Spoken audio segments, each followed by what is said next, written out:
बिस्मिल्लाहिर्रहमानिर्रहीम। अस्सलाम वालेकुम व्यूअर्स, कैसे हैं आप? उम्मीद है आप सब खैरियत से होंगे। आज मैं बबल किचन में एक और नई रेसिपी के साथ आपकी खिदमत में हाजिर हूँ।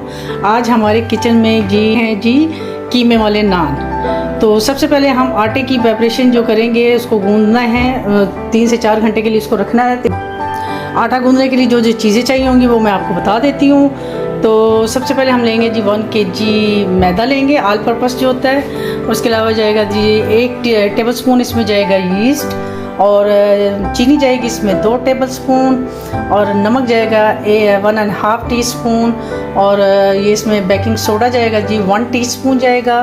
3 खाने के चम्मच इसमें जाएंगे दही के, और 3 टेबलस्पून जाएंगे इसमें खुश्क दूध के। नीडो ले लें, कुछ कोई सा भी आपके पास है, ये ऑप्शनल है, अगर आप डालना चाहें तो डाल सकते हैं, अदरवाइज़ स्किप कर दें। और 2 टेबलस्पून इसमें जाएगा ऑयल या घी, जो भी आप डालना चाहें वो डाल सकते हैं। तो सबसे पहले और जाएगा गर्म पानी तो वो एज़ रिक्वायर्ड जाएगा। उसमें इतना गर्म होना चाहिए कि आपकी फिंगर उसमें आसानी से जा सके।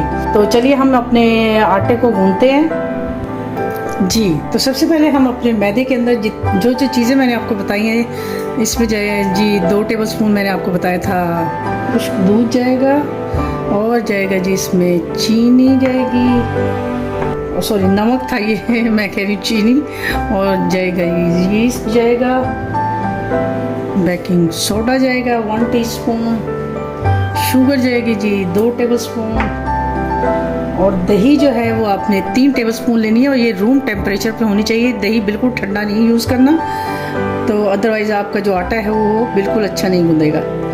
तो ये आपने ये डाल दी, और साथ ही हम इसमें डाल देंगे ऑयल 2 टेबलस्पून, आप घी भी डाल सकते हैं। ये सारी चीज़ें डालने के बाद हम इसको थोड़ा सा करेंगे मिक्स करेंगे। देखिए हमारा जो तकरीबन आटा है वो सारी चीज़ें उसमें मिक्स हो गई हैं।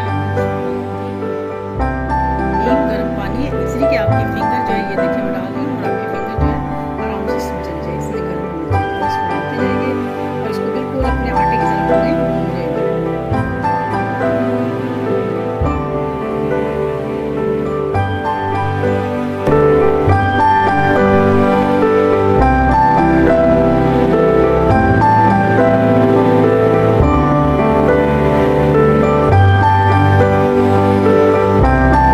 ये देखिए हमारा जो आटा है वो तकरीबन हमने इसको गूंद लिया है।